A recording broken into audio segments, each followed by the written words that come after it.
saudara, salam sejahtera bagi kita semua, keluarga besar GPDI El Shaddai Magelang. Jumpa lagi kita di dalam Renungan 79 yang akan kita nikmati bersama pada hari ini. Mari kita akan sama-sama membaca renungan firman Tuhan di dalam kitab Bilangan pasal yang kedua, ayat 1 dan 2, juga ayat yang ke-34. Sekali lagi Bilangan pasal yang kedua, ayat 1 dan 2, juga ayat yang ke-34. Demikianlah bunyi firman Tuhan. Judul perikopnya adalah suku-suku Israel ditunjuk tempat perkemahannya. Tuhan berfirman kepada Musa dan Harun, orang Israel harus berkemah masing-masing dekat panji-panjinya menurut lambang suku-sukunya. Mereka harus berkemah di sekeliling kemah pertemuan agak jauh daripadanya. Puji Tuhan. Di ayat yang ke-34, kita lihat di ayat yang ke-34, maka orang Israel berbuat demikian tepat seperti yang diperintahkan Tuhan kepada Musa. Demikianlah mereka berkemah menurut panji-panji mereka, dan demikianlah mereka berangkat masing-masing menurut kaumnya dan sukunya. Nah, Bapak Ibu Saudara yang dikasihi Tuhan, kalau di dalam perikop pembacaan kita di Bilangan pasal yang kedua ini dikatakan judulnya adalah suku-suku Israel ditunjuk tempat perkemahannya. Nah, ketika bangsa Israel atau umat-umat Israel ada di padang gurun, Tuhan memerintahkan kepada Musa, ketika Musa ini harus memimpin bangsa Israel di padang gurun, maka Tuhan berfirman supaya Musa dan Harun itu menolong mereka untuk membagi mereka supaya mereka tuh berkemah menurut panji-panjinya, menurut tempat yang sudah ditetapkan bagi mereka. Judul tema firman Tuhan pada hari ini, saya memberikan tema ditempatkan. Bangsa Israel, mereka ditempatkan menurut sukunya, dekat dengan panji-panjinya. Sehingga pada waktu itu umat-umat Israel mereka tidak dapat memilih tempatnya sendiri. Mereka harus mengikuti seperti yang difirmankan Tuhan melalui Musa. Sebagaimana mereka ditempatkan, disitulah tempat mereka. Oleh sebab itu tema firman Tuhan yang saya ambil pada hari ini adalah ditempatkan. Kalau bangsa Israel ditempatkan menurut sukunya, ditempatkan menurut panji-panjinya, kemahnya, mereka tidak dapat menolak, mereka tidak dapat memilih, karena itulah ketetapan dari Tuhan yang Tuhan sampaikan melalui Musa. Bagaimanakah kita sebagai umat-umat Tuhan, kita sebagai Israel rohani, Tuhan juga tempatkan sesuai dengan yang Tuhan kehendaki bagi kita. Di manakah Tuhan tempatkan kita, Bapak Ibu? Masing-masing kita ditempatkan Tuhan di tempat yang dikehendaki, yang direncanakan oleh Tuhan. Di dalam Bilangan pasal 2 ayat yang kedua, di sana bahwa bangsa Israel ditempatkan sesuai dengan sukunya. Kita ada bermacam-macam suku. Ada suku Jawa, Tionghoa, Batak dan lain sebagainya, ya, orang suku Madura dan lain sebagainya. Nah, Tuhan atur semuanya itu sesuai dengan yang dikehendaki Tuhan di tiap-tiap kita. Kita tidak bisa memilih, saya orang Jawa, kemudian kenapa saya tidak dilahirkan sebagai orang dari suku Tionghoa yang kulitnya putih dan lain sebagainya. Tetapi Tuhan menetapkan saya sebagai suku Jawa karena Tuhan punya maksud dan tujuan bagi saya di suku saya.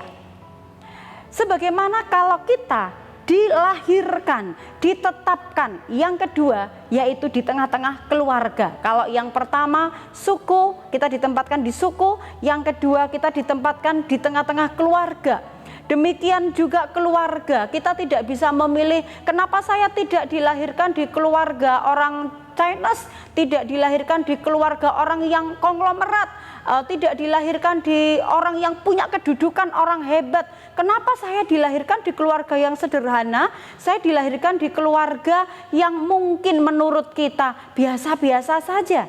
Tetapi Bapak Ibu Saudara yang dikasihi Tuhan, Tuhan menempatkan kita di keluarga-keluarga yang saat ini Bapak Ibu Saudara miliki. Ini adalah merupakan anugerah, ini adalah merupakan rencana besar Tuhan yang Tuhan berikan dalam setiap kehidupan kita. Tuhan menciptakan keluarga, Tuhan menempatkan kita di tengah-tengah keluarga. Sama ketika di dalam Kejadian 2 ayat yang ke-18 dan ayat yang ke-22 bahwa Tuhan menciptakan keluarga pertama itu adalah Adam dan Hawa, dan kemudian Tuhan menempatkan mereka ada di Taman Eden. Bagaimanakah Tuhan menempatkan mereka? Karena Tuhan tahu, karena kasih-Nya Tuhan, sehingga manusia pertama sebagai keluarga pertama Tuhan sudah menyediakan tempat yang indah, tempat yang luar biasa supaya Adam dan Hawa itu dapat menikmati tempat yang disediakan oleh Tuhan itu. Kemudian yang ketiga, di manakah Tuhan tempatkan kita? Yaitu di lingkungan. Ya, dalam Kejadian 2 ayat yang ke-8 dan ayat yang ke-15 bahwa Tuhan menempatkan manusia itu di Taman Eden, tempat yang Tuhan buat untuk mereka diami itu. Ya, itu lingkungan mereka adalah di Taman Eden itu, ya, tempat yang diberikan oleh Tuhan. Nah, di manakah lingkungan kita? Lingkungan kita mungkin kita ada di lingkungan RT, ya, tempat yang terkecil, ya, wilayah yang terkecil. Kemudian lingkungan kita ada di tengah-tengah jemaat di gereja.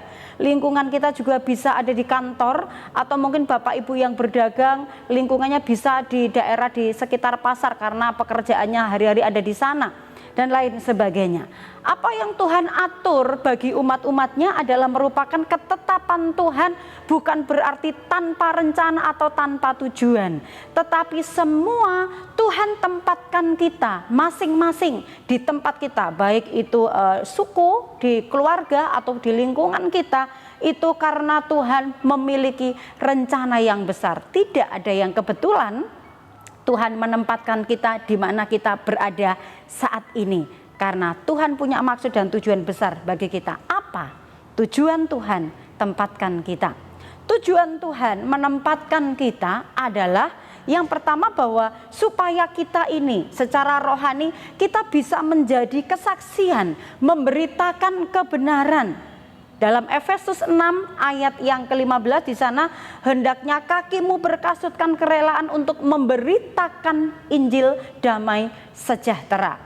Kalau kita menjadi saksinya Tuhan, maka damai sejahtera itu akan senantiasa ada bersama kita, juga ada di tempat di mana Tuhan meletakkan kita, menempatkan kita di sana. Kemudian tujuannya Tuhan menempatkan kita adalah untuk mengusahakan kesejahteraan.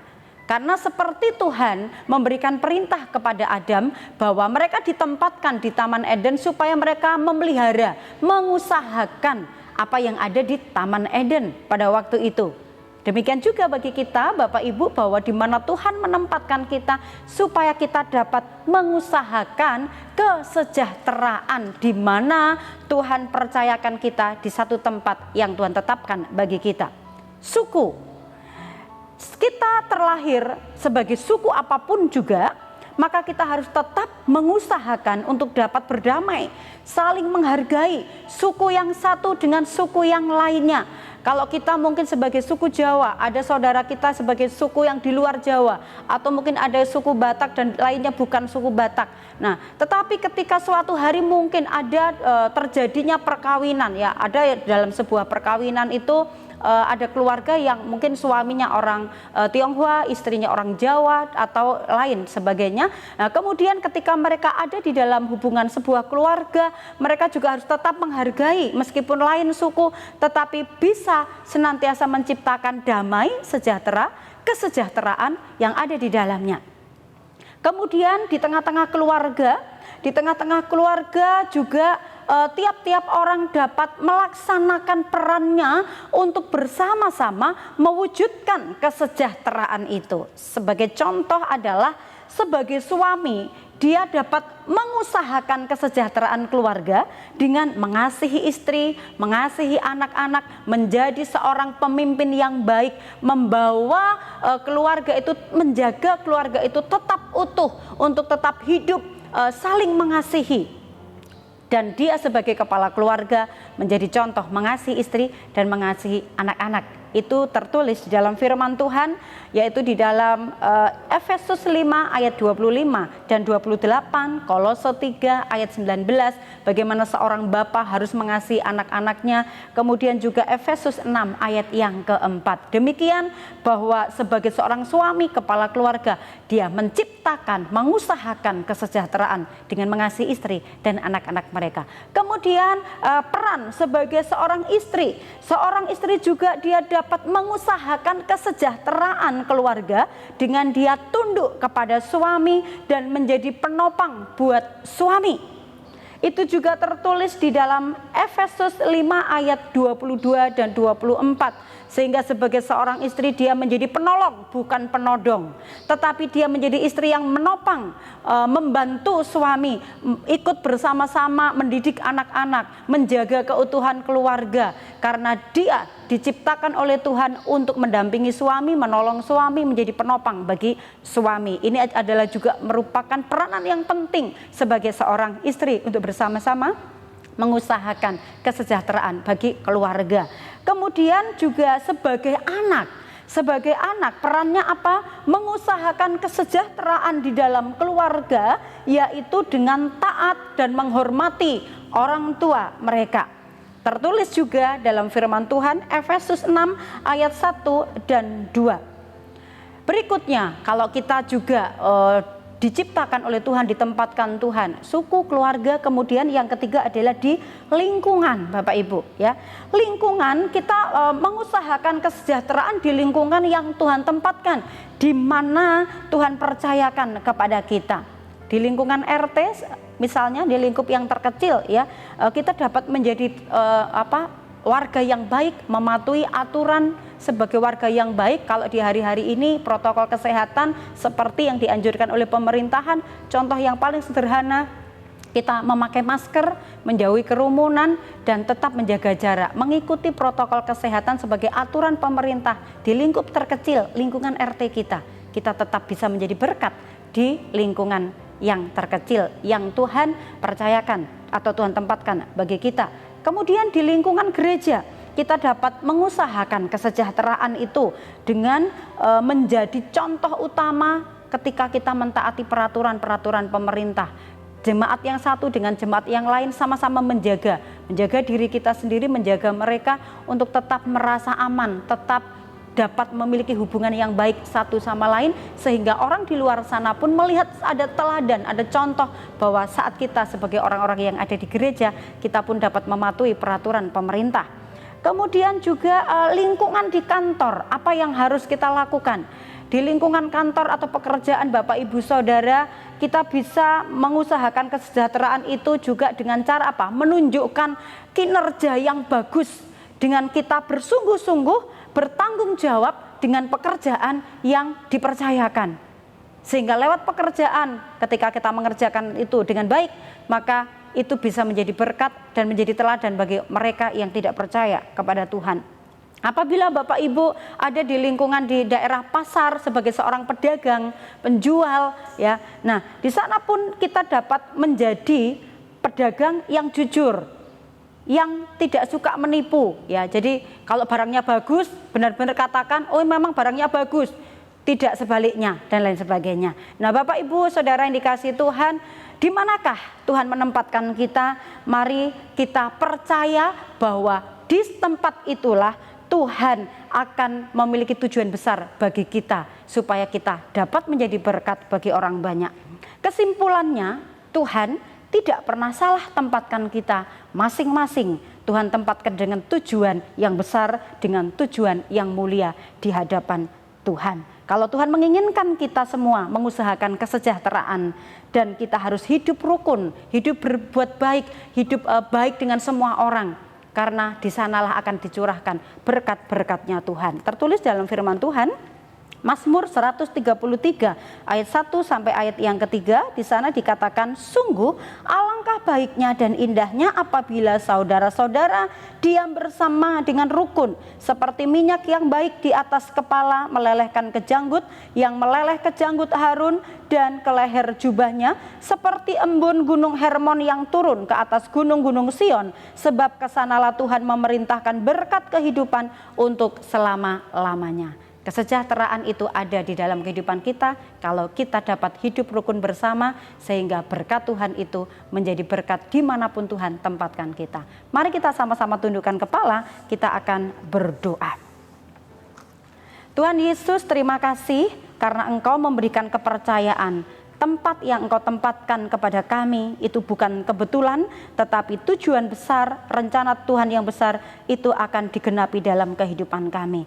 Pimpinlah kami, tolong kami menjadi pelaku-pelaku firman-Mu, dan kami hari ini berdoa kiranya keluarga besar GPDI El Shaddai Magelang bersyukur kepadamu selama-lamanya, sebab Engkaulah yang bertindak karena nama-Mu baik. Kiranya keluarga besar GPDI El Shaddai Magelang memasyurkan nama-Mu di depan orang-orang yang Kau kasihi. Terima kasih buat firman-Mu, kami menerimanya dengan ucapan syukur di dalam nama Tuhan Yesus Kristus. Haleluya, amin.